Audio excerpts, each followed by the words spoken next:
Welcome once again. If you make it to this video, then it simply means you have interest in my accounting management system. So I'm going to walk you through how it works. You don't need to be an expert in Excel to use this because most of what you are going to do is to enter your business financial transaction. That's all. You don't need to enter any formula. You don't need to code anything. Enter your business financial transaction and the system calculates everything. So this is the management system. All you need to do is double click on it and it opens in Microsoft Excel by default.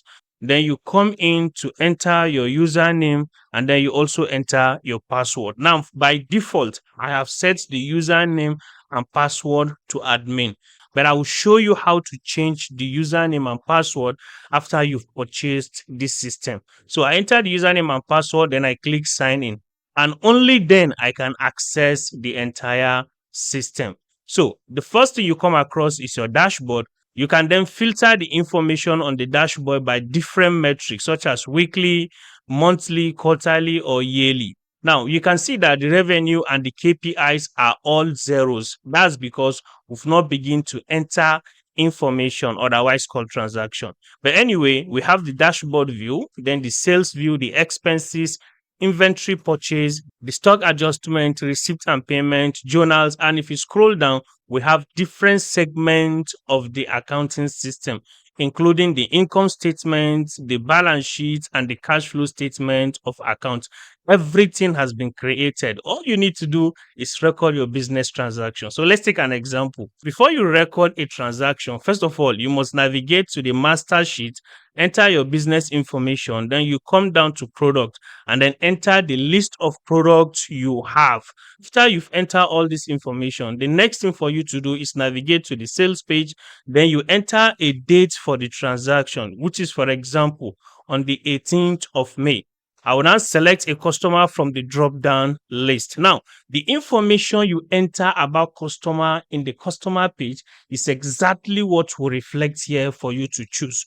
So if you update that record, the drop down list you have here will be updated. I hope you get the message.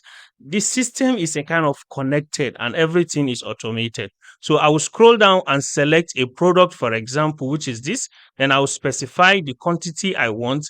After that, you can decide to issue discount or you set it to zero if you don't want to give discount. The next option is to select from the tax preset.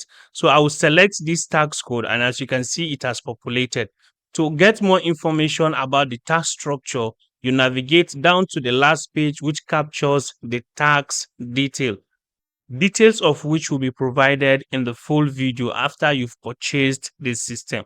Now let's go back to the sales page and then we'll specify how we want to pay. If a customer is making payment in full immediately, then you select paid. However, if the customer is buying on credit, then you select credit. Choose the one that applies. So let's go back with paid and then you specify where the money is coming into. Is the customer issuing cash to you, or the customer is paying to your operating or savings bank account? Irrespective, choose the one that applies. Let's say, for example, the main operating bank. Now, if you have an invoice number which the customer comes with, then you specify the invoice number here. And if you don't have, you let it go.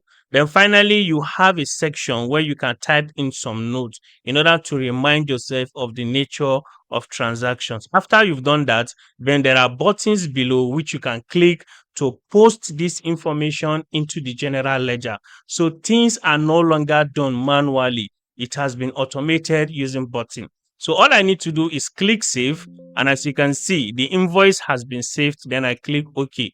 So the form is now ready for me to record another sale transaction. But before we do that, let's navigate to the dashboard page. You can see that our KPIs has now begun to populate. I will now begin to see our revenue, our cost of sales, gross profit, and then our net profit. And if you check, this is the amount currently in the bank. This is a combination of cash in hand and cash at bank. Then this is the amount worth to be paid as tax. And if you scroll down, you get to see that so far, this is the only KPI we've populated based on only one transaction that has happened. So if another customer comes to buy again, then you repeat the same process to record their information and the value automatically populates here. In accounting, the principle of double entry is very important and it must be adhered to. As a result, right from the sales page, you can just click on the search button and it takes you directly to your general ledger. So you could see that the invoice we just created is splitted into this. The first three records captures our revenue aspect, and then the last two records help us track our inventory so we can know the cost of sales. Now, take for example, if you look at this, you can see that our cash at hand is actually debited because it's an asset. Then our sales revenue is credited because income is actually on the credit side of the equation.